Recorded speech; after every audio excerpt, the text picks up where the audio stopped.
Bonjour à tous. C'est toi qui commence d'habitude. Ouais, mais là, c'est toi, c'est la nouvelle année. Ok. Ah oui, c'est vrai, bonne année. Bonne année. Meilleurs vœux. Bonne année, Camille Farouja. Bonne année, Alexandra Guérin. Merci bien.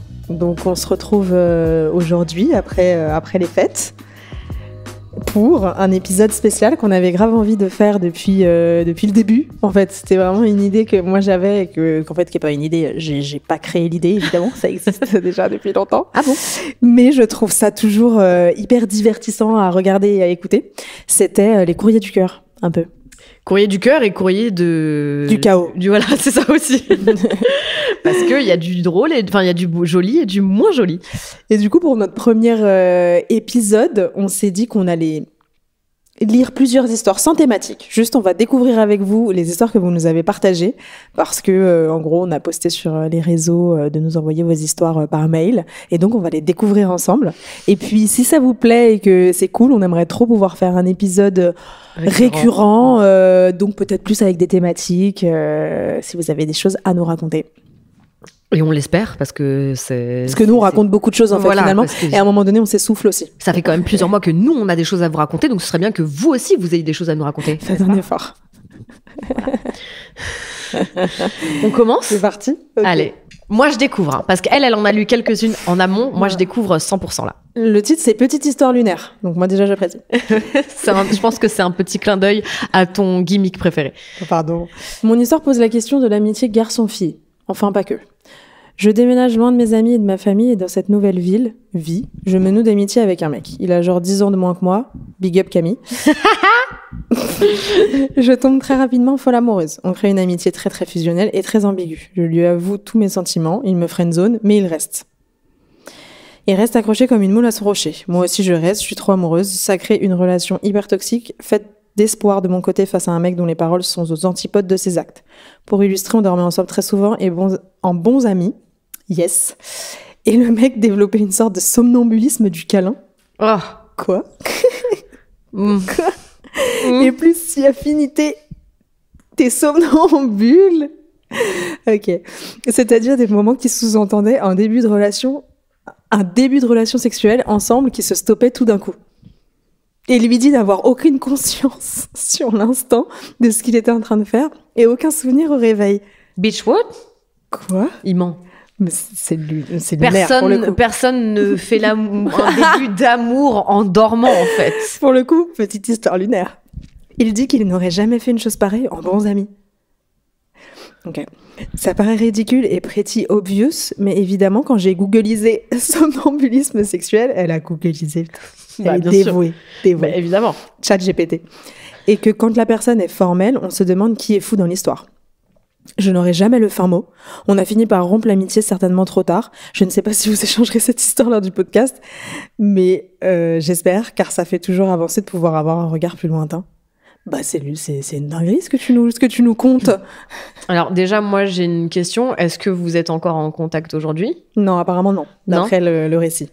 Moi, il m'est arrivé un truc semblable. C'est-à-dire C'est-à-dire que... mais si je donne trop de contexte, on va savoir qui est la personne, donc il faut que j'arrive. C'est pas grave. Bon, j'étais très amie avec un garçon il y a des années de ça.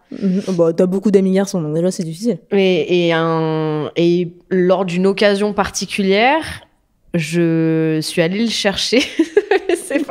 Non, mais hors contexte, ça n'a aucun sens parce qu'il faut comprendre d'où ça vient tout ça. Mais nous avons dû, parce que nous n'avions pas le choix finalement, passer une nuit à l'hôtel ensemble, qui nous avait été payée. Dans le même lit, sauf que donc c'était pas la première fois qu'on dormait ensemble. Moi, très honnêtement, déjà vu que d'un point de vue physique, il ne me plaisait pas du tout. C'était peut-être pour ça que j'étais amie avec lui. D'ailleurs, c'est que à partir du moment pour moi où il y a aucune attirance, voilà, il y a aucune possibilité, quoi.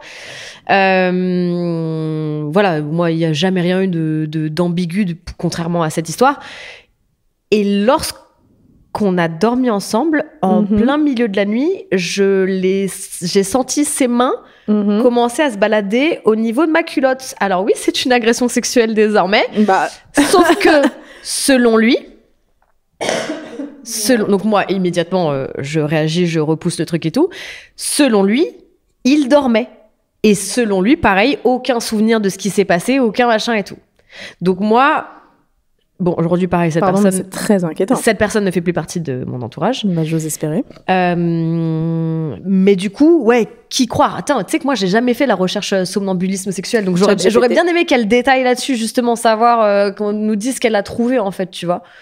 Bah, on va la faire. Faites-le et vous nous dites dans les commentaires ce que vous trouvez. Mais moi, pour moi, c'est... Non, mais ça n'a pas de sens. Là, je suis désolée. Hein. C'est encore après, un autre level parce que moi, il y avait rien avec cette personne et il y aurait jamais rien eu dans tous les cas. Mais là, elle en plus, enfin, imagine juste le gars. Elle dit clairement qu'elle est amoureuse. Imagine le man. Ça fait des mois qu'il dit ouais, il y a rien, et il décide en pleine nuit comme ça de commencer à te tripoter tout. Et toi, là, du coup, tu te situes comment? Est-ce que tu dis c'est une porte ouverte, quoi, évidemment. Tu vois, c'est manipulateur de ouf. Enfin, c'est le lendemain matin, genre je me souviens pas, il y a rien, on est juste bons amis. Ouais. Hyper toxique. Ouais, c'est bizarre de fou. Dieu merci, ce n'est plus ton pote. Voilà, tu voulais des avis lointains, c'est ça la vie lointain. Non, mais moi, ce que j'aurais aimé savoir, c'est vraiment, est-ce que c'est ça qui a mis un terme à leur relation et tout, machin, ou est-ce qu'elle s'est dit, bon, bah, écoute... Bah, j'ose espérer que ce qui a mis un terme, c'est le fait que ce soit hyper toxique comme ça. Tu peux pas dormir ensemble et avoir des contacts physiques, etc., et ensuite prétendre ne pas t'en souvenir et dire non, mais on est très amis, puis non, c'est pas possible ça. À la limite, genre, dans ce cas-là, vous cadrez le truc en disant, on est sex friends et on peut avoir des rapports, mais il y aura jamais de sentiments, parce qu'on connaît les mecs, bien sûr. Dès que t'es avec un mec qui est un peu lâche, voilà, on en est. Hein. C'est-à-dire le cas de tous. Mais ouais, non, c'est clair. Attends, à moi en fait. Non, mais celle-ci, j'ai envie de te la Ok, bon. Non, après, on pourra échanger. Ce sera un épisode où c'est à toi qui lis. Non. J'en lis une, je te connais trop. Moi, je lis celle-ci. Le titre, l'objet de celle-ci, c'est l'histoire de love, entre parenthèses, sans fin. Ok. Donc, ça en dit assez long sur ce que je vais te lire. Alors, j'ai rencontré T quand j'avais 19 ans. Appelons Tristan. Alors qu'il s'appelle Théo, certainement. J'ai rencontré quand j'avais 19 ans. C'était un cousin éloigné de mon copain de l'époque. Il habitait Paris et nous, la Belgique. Mais chaque année, nous allions lui rendre visite, à lui et son frère, quelques jours avec la famille de mon copain. Thé m'a tout de suite marqué par son infinie douceur et sa façon de prendre soin des autres. Je me suis tout de suite sentie accueillie par lui. Quand on allait chez eux, étant ado, à cette période, on aimait beaucoup faire la fête. Mon copain n'était pas des plus attentifs avec moi, là où Thé veillait toujours à me demander si tout allait bien. Si je ne manquais de rien, me souriait de l'autre bout de la pièce, etc. Nous avons grandi et je me suis séparée de mon mec quand j'ai gardé contact avec lui sur les réseaux. On te voit venir, ma belle. Je crois que l'on n'a jamais vraiment cessé de s'écrire. Le Covid est arrivé au lendemain de mes 25 ans. À cette période-là, je sortais avec quelqu'un d'extrêmement violent physiquement et mentalement. Mais être coupée du monde ne m'a pas permis de fuir ni m'en rendre compte tout de suite. Ce qui m'aidait à tenir, c'était lui. Je lui parlais tous les jours. Après un de ces confinements, j'ai décidé de profiter d'un week-end à Paris pour le prévenir que j'étais là. Il m'a tout de suite rejoint. On a passé tout l'après-midi ensemble, puis la soirée et finalement la nuit. Je ne pensais pas que c'était possible d'avoir une alchimie avec quelqu'un que je n'avais plus vu depuis 6 ans. Et pourtant, si peu que je sentais sa respiration contre moi ou que je voyais ses yeux qui fixaient les miens, je crois que je tombais éperdument amoureuse de lui. Les années ont continué à passer jusqu'en 2023. Nous avons tous les deux eu des relations chacun de notre côté. J'ai revu T plusieurs fois. Nous avons tous les deux un tatouage de 2 hirondelles qui migrent vers le soleil, en référence à notre histoire. Waouh, c'est investi, hein. Mais ce début d'année n'a pas été comme les autres. En effet, je suis assez malheureuse dans mon couple, parce que là, on est en 2024. J'ai tellement de choses à... Nos projets ne concordent plus. Mon copain ne veut pas d'enfant car il a une fille de 4 ans qui vit à l'étranger. Comme à chaque fois, je vais aller chercher du réconfort près de celui qui m'en a toujours donné, sauf que cette fois, une cascade de compliments et échanges de paroles vont s'enchaîner. Pourquoi tu ne viens pas vivre avec moi? Tu sais, le temps passe et je me rends compte que tu es la seule personne avec qui un jour j'aimerais fonder une famille, c'est toi. De toute façon, on a toujours su qu'au moment on se retrouverait, blablabla. Je propose de descendre à Paris. J'ai besoin d'être sûre de le voir, de l'entendre. Je lui dis que je viens sur Paris. J'y serai de telle heure à telle heure. Je repars de telle gare. Bien évidemment, je vous donne en le mille. Il n'est jamais venu. Je savais que t'allais faire... C'est pour ça que je voulais te la lire. Mais quoi? Mais qu'est-ce que tu branles? Il est jamais venu. Mais comment? Non mais attends, moi je suis sans voix sur cette histoire. Non, alors que moi j'étais hyper investie quand j'ai lu ce mail. Genre les hirondelles et tout. Non mais attends, ouais, déjà... Moi je croyais que ça a été une histoire d'amour de déjà, fou. le tatouage, moi ça me... À quel moment en fait? Le gars comment ça a pu arriver? Jamais venu. Elle s'est déplacée jusqu'à Paris, c'est pas fini. Ok. 6 mois sont passés. J'ai eu le droit à des excuses, mais l'âme n'y est plus. Je pars en vacances chez une amie dans le sud de la France pour me changer les idées. J'ai encore beaucoup de mal à me reconstruire. Ce n'était pas juste une amourette, c'était quelqu'un en qui j'avais toujours cru, qui m'avait jamais déçu, qui avait toujours été là dans tous les moments de ma vie. Quelqu'un avec qui je pensais être alignée car nous savions tout l'un de l'autre. Je vais me coucher un soir et je vois son numéro sur mon téléphone apparaître. Je décroche. Allô, je dirai pas le prénom, c'était... Je sais, c'est bizarre, mais j'avais besoin de t'appeler, je m'excuse pour tout. L'appel dura presque toute la nuit, où l'on retrace notre vie. Le lendemain, je me réveille comme d'un cauchemar. Je ne sais plus si c'était réel. Un de ses messages vers 10h du matin me mettra sur la voie. C'est reparti cette fois de plus belle. Il demande à me rejoindre dans le sud, je lui dis que ce n'est pas possible. Il peut pas juste débarquer comme ça, après ce qui s'est passé, blablabla. Toute ma semaine de vacances, il la passera à m'appeler, parfois en vidéo avec ses amis, à qui il m'introduit. Il me passe son frère, sa famille, avec qui je discute par vidéo. Je lui dis que j'ai un déplacement professionnel prévu dans une semaine. Je repasse par Paris. Je peux passer la journée ou le week-end avec lui. Il me propose de rester le week-end entier chez lui. Il me remercie 1000 fois de cette chance que je lui accorde, qu'il a tellement de choses à me dire. Je sens l'émotion dans sa voix. J'essaie de rester calme et lui dis qu'on se dira tout quand on se verra. Le soir même de cet appel, plus de réponse. Je n'en ai plus eu du tout. Quoi ? Pardon. J'ai quand même cru qu'il lui est arrivé quelque chose. Regardez-moi ce petit cœur trop pur pour s'éteuber. Et je me suis permise de faire un message à son frère que je connaissais bien, qui m'a répondu qu'il comprenait pas parce qu'en effet, il sait qu'on se parlait et que tout allait bien pour lui, quoi. Nous sommes aujourd'hui fin 2024 et devinez qui vient de m'ajouter sur Instagram, suivi d'un message « Tu me manques ». Oh ! On va trouver, hein. Ma belle. On va te trouver. Laisse-moi te donner un seul conseil. Bloca. Voilà. Non. Même si je raconte ça sur un ton léger, cette histoire m'aura valu 10 séances de psy et une confiance en l'autre vraiment détruite. Mais attends. Ne faites jamais confiance aux hommes. Jamais ne croyez pas les hommes. Non, mais c'est fou quand même, tu te rends compte ? C'est vrai que tout le début de la relation qu'ils ont eue, il a toujours été super présent, etc. et tout. Mais pourquoi tu peux être présent par message et tout, mais tu peux pas être présent en vrai ? Surtout qu'ils s'étaient déjà vus une fois sur Paris. Non, mais ils ont déjà passé une journée, une soirée, une nuit ensemble, je comprends pas. Parce que elle se déplace, elle vient à la gare et tout, il y a personne, mais t'imagines l'enfer, t'es là, t'arrives à la gare dans une ville que tu connais pas comme Paris, qui est énorme, et t'es toute seule. Non, mais et genre le mec, tu l'appelles, il décroche pas et tout, genre il y a... Oh, ça me terrifie, j'en ai des palpitations. À la fois, c'est surprenant, à la fois, je suis tellement pas étonnée, ma belle. Genre, non, mais on n'est pas étonné dans la globalité, mais si tu réfléchis à la situation, si tu te mets à sa place. Oh non, mais tu sais ce que j'aurais fait, moi, je lui aurais dit, après, je sais pas quel était le contexte, la situation, mais quand au téléphone, il t'a dit, ouais, je veux te rejoindre dans le sud, j'aurais dit, vas-y, viens, trouve-toi un logement, tu te débrouilles par tes propres moyens pour me rejoindre. Déjà, là, en fait, moi, je lui fais faire l'effort. Parce que bon, si là, t'as Ouais, mais elle voulait pas lui donner de facilité. Genre, elle s'est dit, si je lui dis oui, parce qu'il arrêtait pas de dire, je peux te rejoindre dans le sud et tout, elle s'est dit, si je lui dis oui, c'est trop facile. Oui, genre, ça fait 6 mois que j'ai pas de ces news. Mais non, parce que tu vois, elle était dans un contexte où elle était avec une amie, machin, elle avait déjà son truc de prévu, ça aurait été une pièce rapportée. Donc, elle aurait pu très bien s'en passer dans tous les cas. Oui, mais peut-être que lui, il se disait, je vais venir et elle va consacrer du temps pour moi. Ouais, tu vois ce que je veux dire? Alors que le but, elle, justement, elle voulait passer du temps avec sa pote, quoi. Ouais, mais heureusement que le déplacement qu'elle a fait après, c'était professionnel et que machin et tout, mais le fait qu'elle ait plus de nouvelles et que là, le tu me manques, mais l'audace, vraiment, c'est les hommes ont cette capacité à ne voir aucun problème dans des trucs comme ça où personne veut de vous, plus de vous, personne vous attend, personne vous a demandé. C'est un truc de fou. Le DM, c'est vraiment le slidage dans les DM, c'est une dinguerie. Donne-moi ça au lieu de lire là. Je sais que t'es en train de lire depuis tout à l'heure. On passe à la suite. Donne. Non, mais parce que je regardais si celle-ci était bien. Parce qu'il y en a un là, j'ai envie de l'ouvrir, qui n'est pas lu, donc j'espère que tu l'as pas lu. Ce dire, t'en as ouvert beaucoup ou pas? Non. L'objet, c'est courrier du cœur, drame, mariage, trahison. Oh, je l'ai pas vu celui-là. Eh ben, je vais l'ouvrir. C'est parti. On découvre toutes les deux en même temps. Parce que toi, celles-là, les deux, tu les avais lues déjà. Ouais.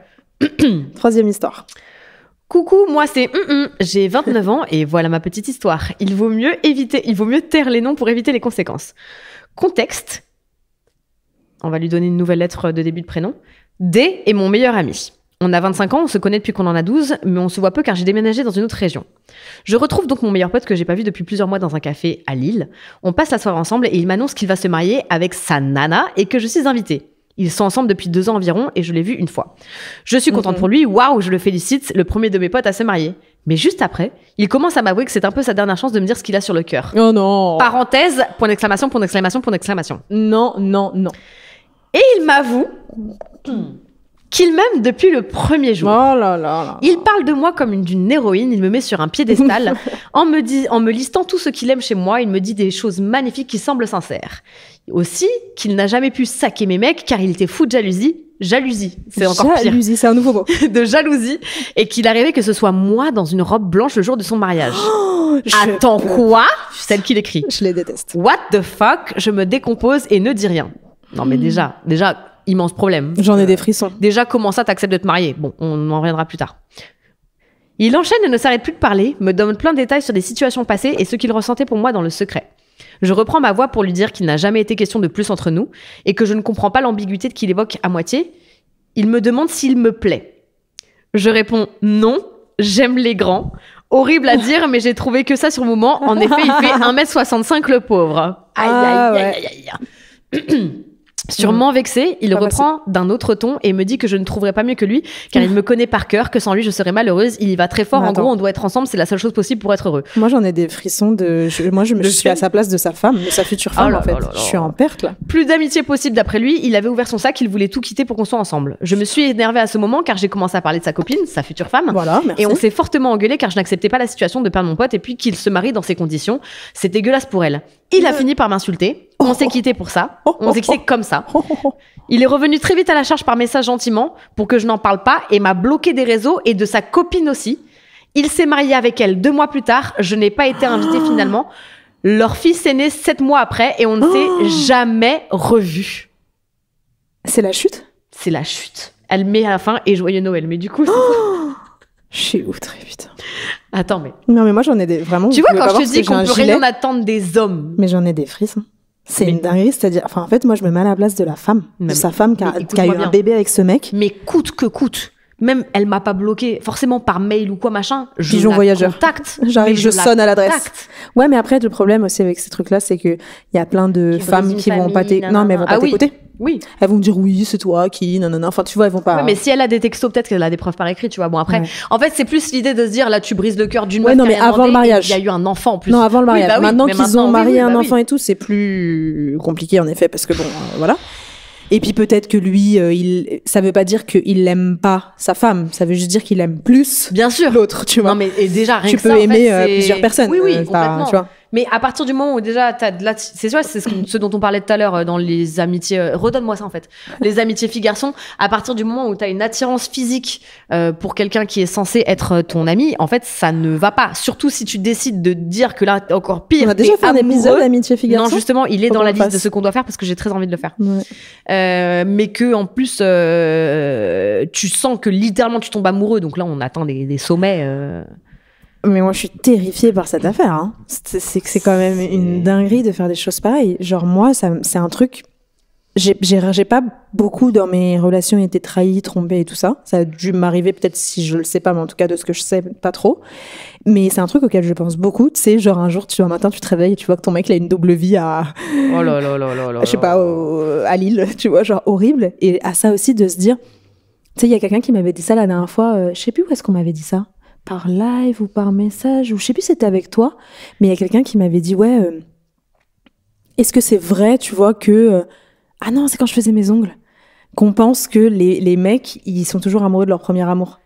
Enfin, en gros, ils se détachent et ils continuent leur vie, mais en vérité, c'est difficile de surpasser leur premier amour. Mais tu sais, tout comme on dit toujours aussi que, en gros, souvent quand c'est eux qui initient la rupture, ils ont tendance à revenir dans les mois ou les années qui suivent, tu sais. Ouais, genre, et du coup, ce truc de se dire, ok, je vais me marier avec un mec qui potentiellement pense encore à quelqu'un d'autre ou imagine quelqu'un d'autre, il imagine quelqu'un d'autre dans la robe de mariée. Non, mais non.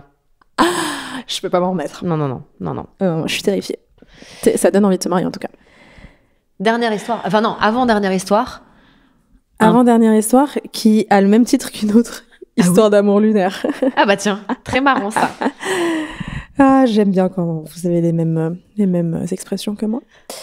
Hello, j'ai vu ta story Insta, alors je me suis dit que ça valait le coup de te faire part de mon histoire. En tout cas, à l'époque, je sortais avec un mec vraiment adorable, ça se passait bien, même si je voyais bien qu'il avait ses soucis de son côté, mais j'en tenais pas compte. Chacun sa vie, et puis ça faisait pas si longtemps que ça qu'on était ensemble pour que je m'émisse là-dedans. Bref, un soir, on sort avec ses amis, son coloc, etc. dans un bar, soirée sympathique, ça se passe bien. Il vient me voir à un moment, il me dit « Je passe juste à l'appart chercher mes clopes et je reviens ». Il habite à 5 minutes à pied du bar où on était. Donc moi, j'étais « Ok, ça roule ».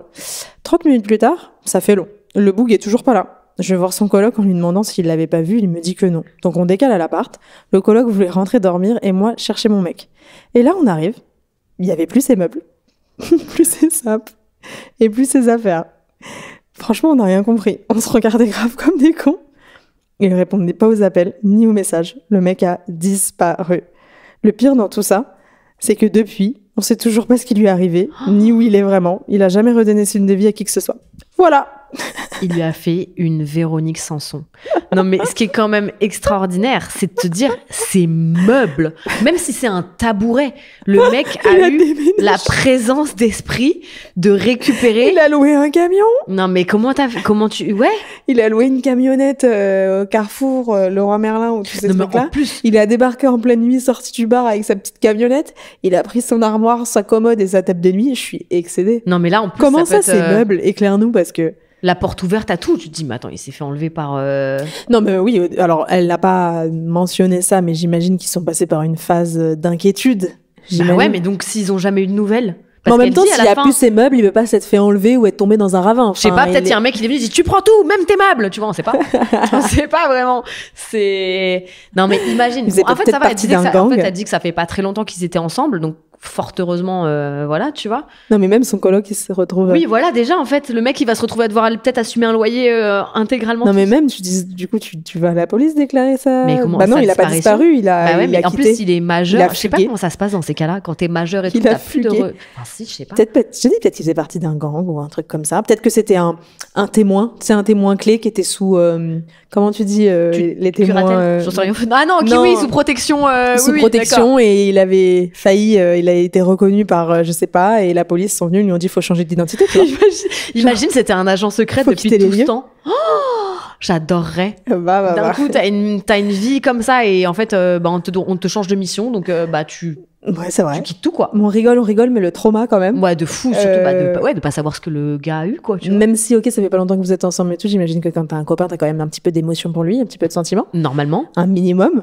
C'est hyper chelou. Ouais, genre, le mec, il va partir chercher des clubs. Enfin, comment tu vis c'est comme les darons. C'est comme les parents, comme les pères qui font ça. Les pères, hein. On se le dit, c'est souvent les pères. Oui, j'arrive, je vais chercher du lait. Ils reviennent jamais. Tu me fais mentir parce que je donne l'exemple de Véronique Sanson qui a littéralement fait la même chose à Michel Berger avec des clopes en plus. Donc c'est vraiment. Véronique Sanson, oui, mais bon, c'est des artistes, ils sont bizarres. Oui, c'est vrai.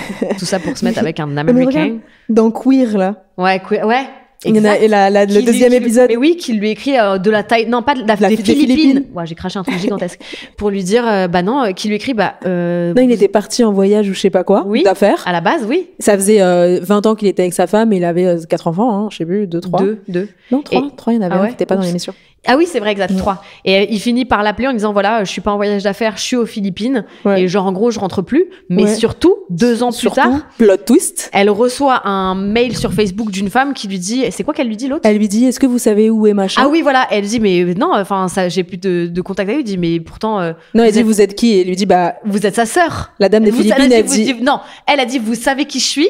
Ouais. La Philippine, elle lui répond, vous êtes sa sœur. Elle dit, je suis sa femme. Elle dit, je suis sa femme. Je suis sa femme. je suis sa femme. C'est moi, c'est Spider-Man.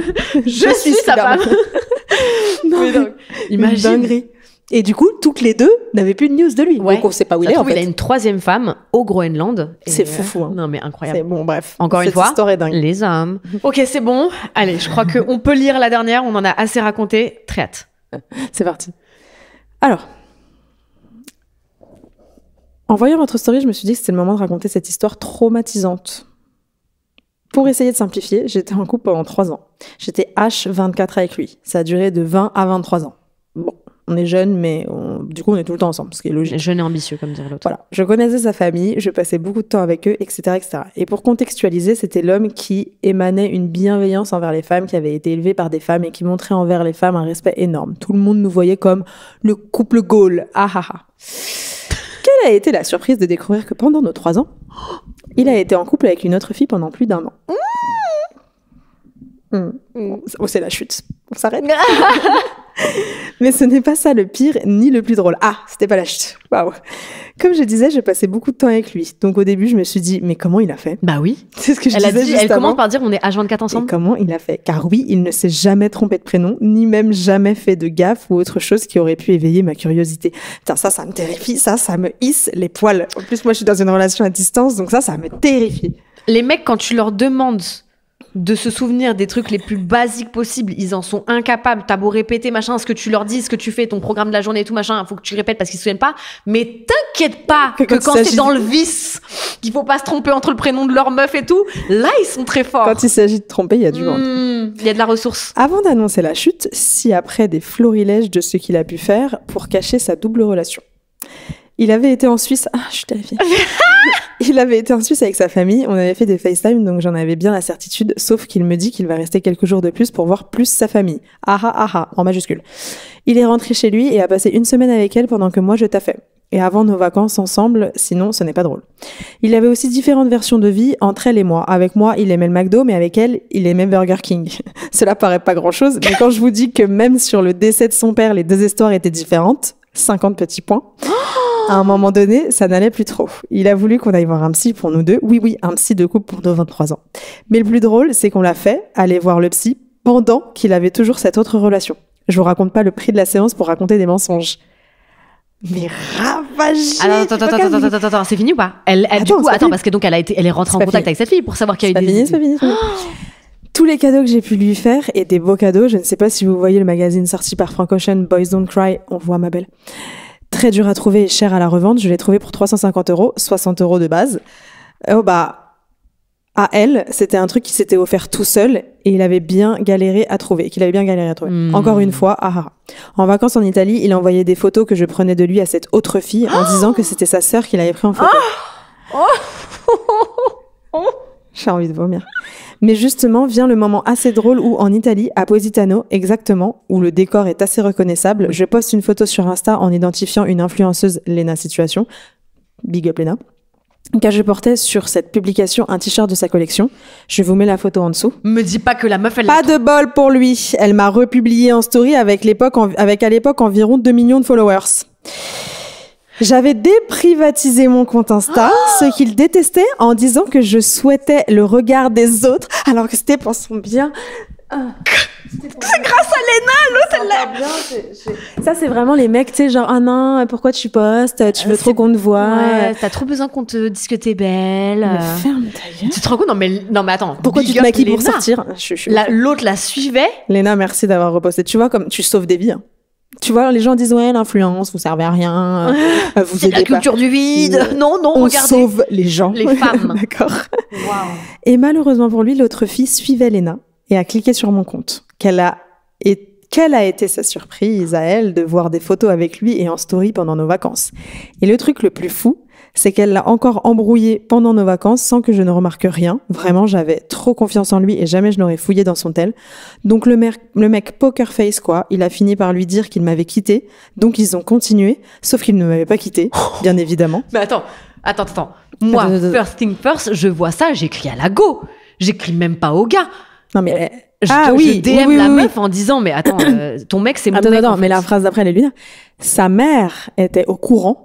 Même quand je venais encore chez eux après. Et au final, sa mère, on peut même pas faire confiance aux mamans. Mais bien sûr que non, tu sais très bien que les mères avec les fils, elles les protègent quoi qu'il. C'est vrai. Il y a des mères de meurtriers qui vont dire que leur fils, c'est la meilleure personne du monde. C'est vrai. Et au final, cette fille a cramé qu'on était encore ensemble et m'a envoyé un message. Parce qu'au début, elle l'a cru. L'autre aussi.